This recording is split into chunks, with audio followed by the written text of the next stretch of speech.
Location and movement and loyalty to retail, as an example, are stronger future purchase indicators than what someone does online. So right now their DMPs are filled with online cookie data, which is awesome. That's a great phase that happened, and it should continue to grow.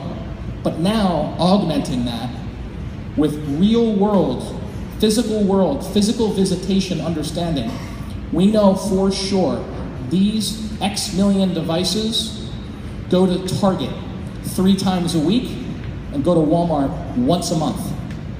Not that they go to Target.com, which Walmart would never know. It's that they're much more loyal to Target.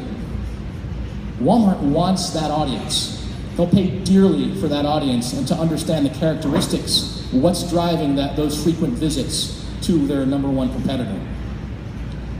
So that's how we at PlaceIQ look at location intelligence. I dropped this over here. My wife would say I always do this with the keys on my phone. All right.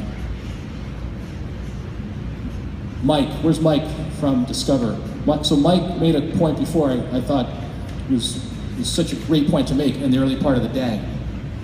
As excited as John Sedlak and the rest of us are about mobile and data and leveraging it, let's make sure we remind ourselves that in the world of retail, even though Walmart stock is where it's at and Amazon stock is where it's at, 94% of total retail sales are still generated. The transaction happens at the brick and mortar. Now the research, price comparisons, I'm fully aware that there is a lot of activity that happens before that purchase that online can inform. But fact remains that brick and mortar ain't going away. Looking at another category, you look at auto. I know there's some auto folks in the room. We're at a point where there's still half of all auto intenders, people are about to buy a new car, spend 3 months doing that. Used to be longer, now it's down to 3 months. For sure they do research online, but when they start going to a car dealership to literally kick the tires, or we saw an interesting audience a couple months ago. We had one of the OEMs ask us for a custom audience of people in certain markets who only visit, so this is location intelligence granular, who only visit their local auto dealerships on Sundays when they're closed. So they're afraid that they're not going to see those people and they won't have an opportunity to touch that potential customer. Now the customer's doing that because they don't want to be bothered by a car salesman, right? So they go on Sunday with their kids and they touch and feel the car. They can't drive it, but maybe that's good enough. I thought that was an interesting use case to essentially get a very granular segment of people who visit car dealerships on Sundays. All right, so and I often do this because I'm hypersensitive to how many slides you guys are going to sit through. So I've covered some of this in my opening, so I'm going to go through this a little faster. So the premise that I'm putting forth is that there's a mobile mind shift happening. I would submit that it began to happen in earnest in 2012. I don't know if that was the year of mobile, don't quote me on that, but big event with Facebook, 2012. So we've spent, up until then, we spent about 15 plus years understanding consumer behavior based on people's movement across the internet, right? Keyboard in front of them, 2-foot UI, what they do online, what they purchase, content that they consume. And compared to what we were doing before that, it was incredible, incredibly insightful. The data was informing cross-channel marketing across paid, owned, and earned like never before. So I don't want to take anything away from it. The problem with that, though, is that there are still marketers who haven't made that leap and recognize that you don't need to stop doing that, don't give it up, but recognize that your customers and prospects have made the mobile shift faster than you have. And if you want to continue to understand what's driving their behavior, you've got to start working with companies who make it their business to understand their mobile behaviors, things like physical location, movement, and intelligence. So there are three things that I'm going to now focus on here that hopefully will bring it home, and then we'll see if we have any questions. So the first one is, as I mentioned before, we're early, but I think there's a very, very important movement happening with marketers who are sophisticated, data-driven marketers who've already made the leap and have invested in a DMP.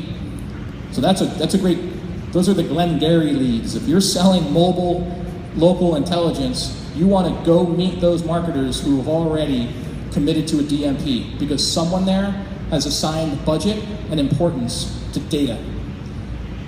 The second thing I'll talk about is measurement. And this will go back to Mike's point, and the point that I want to continue to hammer on is, we spend a lot of time trying to understand online to online attribution.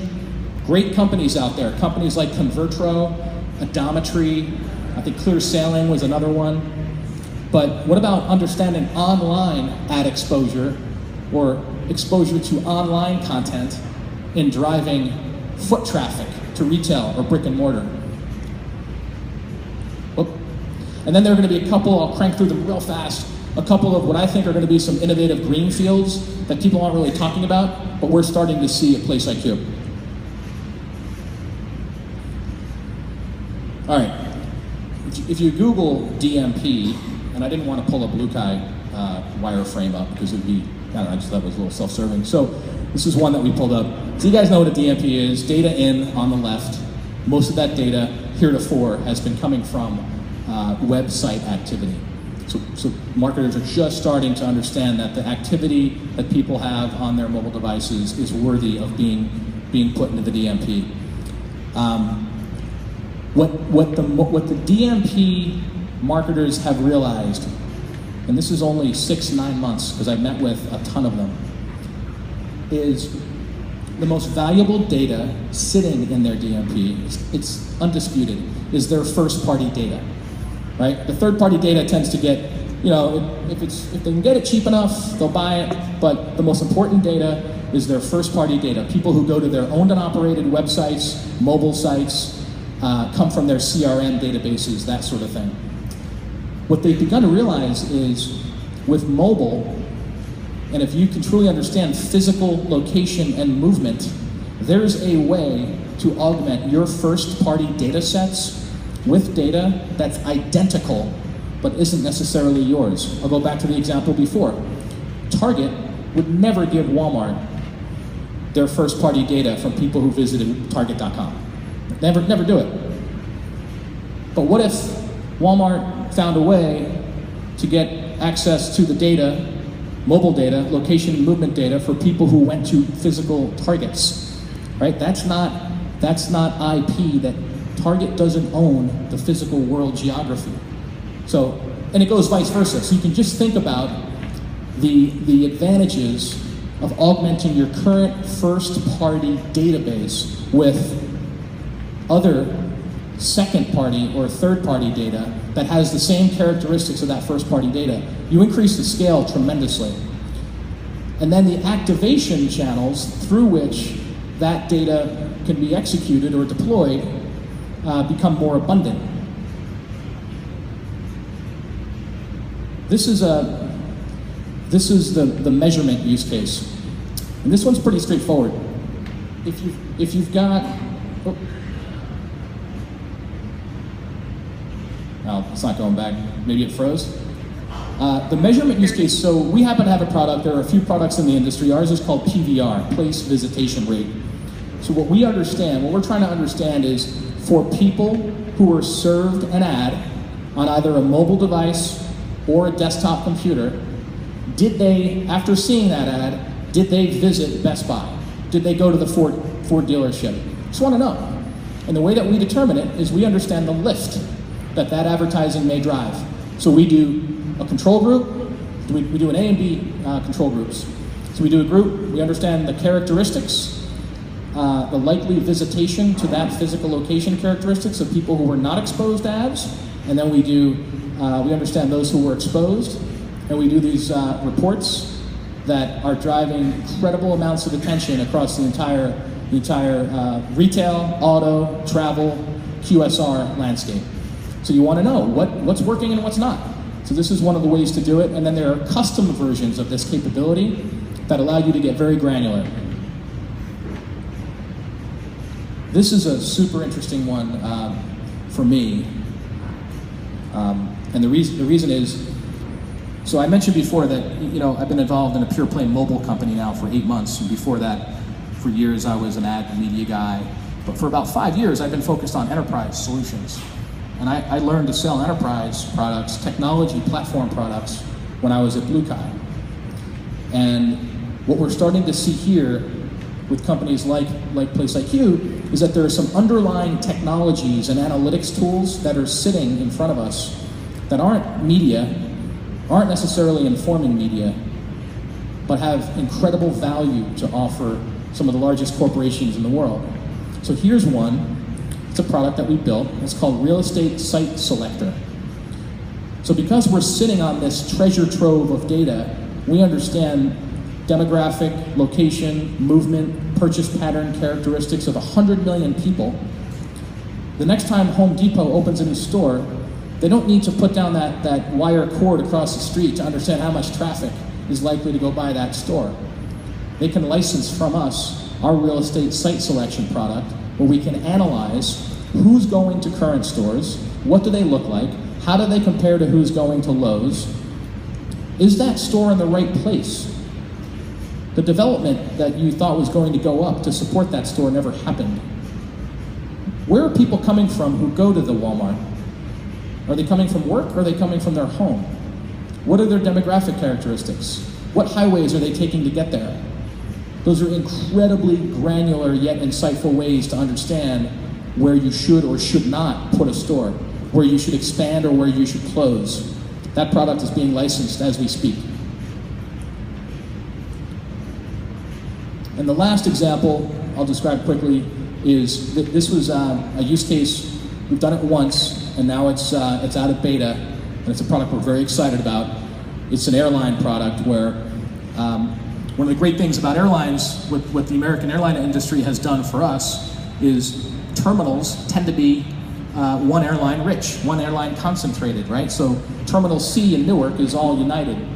Well, there's a terminal in LGA that tends to be Delta versus US Air. They've taken a very sophisticated approach to understanding where their loyalists versus non-loyalists versus what they call splitters. Where are these people coming from? Are they coming from Scarsdale or Flushing or Ridgewood, New Jersey? And they want to understand what outdoor advertising are these people being exposed to on the way to that flight every Monday morning at 8 a.m.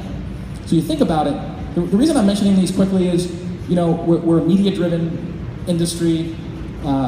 We've now become more data-driven than ever before, which I think is awesome. But rest assured, this industry is sitting on analytics and data capabilities that are way beyond what the marketing folks tend to be used to. And what you're seeing is companies like ours who are licensing this tech and these analytics through enterprise solutions that are starting to gain a lot of traction. So it excites us very much. All right, I'll wrap up here. And I'll wrap these up in one. Ask questions means there are a lot of companies out there that are built, some are built on very solid tech, battle-hardened technology, some are not. Perform the due diligence. Have the companies come in, speak to their engineers, make sure that the data is protected the right way, make sure that they're meeting the IAB and NAI compliance, all that stuff. I don't need to tell you that, but when I look at what I just experienced for 5 years at BlueKai and what we're so proud of at PlaceIQ and what we've developed, there tends to be some confusion in the market. And then embrace it.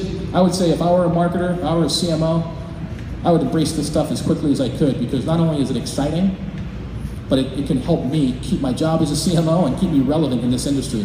That's all I got. Thanks, folks.